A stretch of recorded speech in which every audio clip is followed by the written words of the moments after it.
یہ یقین تمہارے ساتھ اگر جڑ جائے کہ تمہارا رب تمہیں دیکھ رہا ہے تو پھر گناہ کرنا مشکل کیا ناممکن ہو جائے گا۔ ان اللہ خبیر بما تعملون، اور جو تم کرتے ہو تمہارا رب اس سے باخبر ہے۔ مت سمجھنا کہ وہ دیکھ نہیں رہا، تم کو چھٹی دے رکھی ہے تو اس کا یہ مطلب نہیں ہے کہ تم اس کی پہنچ سے باہر ہو یا اس کی نگاہوں میں نہیں ہو۔ تمہارے ایک ایک لمحے کو وہ دیکھ رہا ہے، ایک ایک ساعت کو ملاحظہ کر رہا ہے۔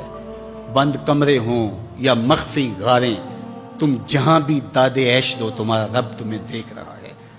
کالے پہاڑ کی گہری غار میں چیونٹی چلتی ہے تو اس کے ننھے اور مہین پاؤں سے سینہ سنگ پر جو لکیر بنتی ہے تمہارا رب اس کو یوں دیکھتا ہے جیسے دیوار چین کو دیکھتا ہے۔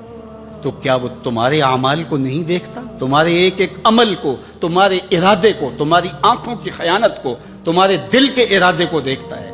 ایک ایک چیز سے وہ آگاہ ہے۔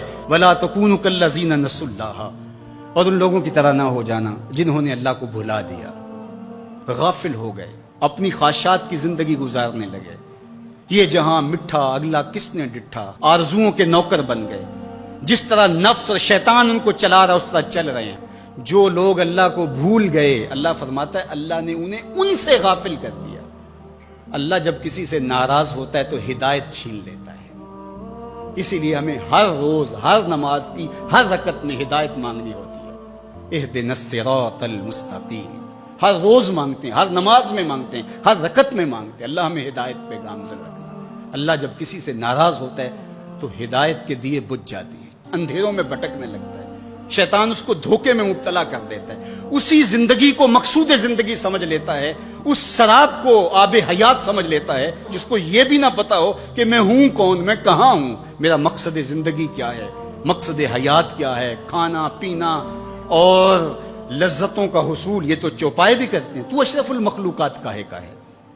یہ زندگی تو ان کی بھی ہے کہ وہ اچھا کھاتے ہیں، تم تو ایک پاؤ بھر گوشت کھا لیتے ہو اور شیر روز ایک ہرن چاٹ جاتا ہے، وہ تیرے سے زیادہ کھاتا ہے، تیرے سے زیادہ طاقتور ہے۔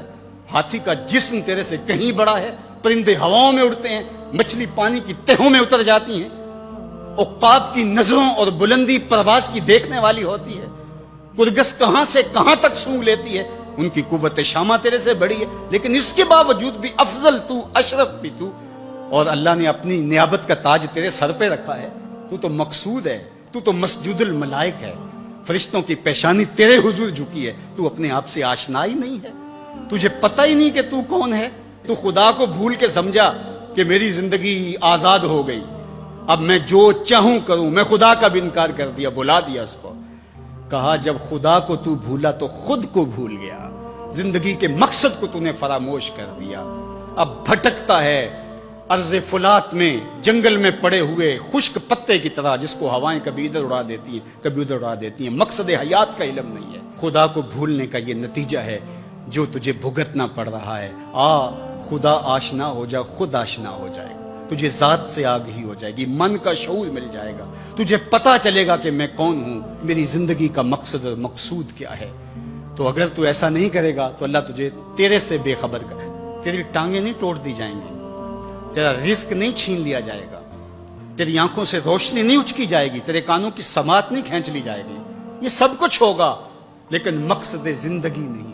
تو کہا اس قرآن سے جڑ جاؤ، اپنی زندگی کو مالک کے سپرد کر دو اور ایک ایک لمحہ مالک کی چوک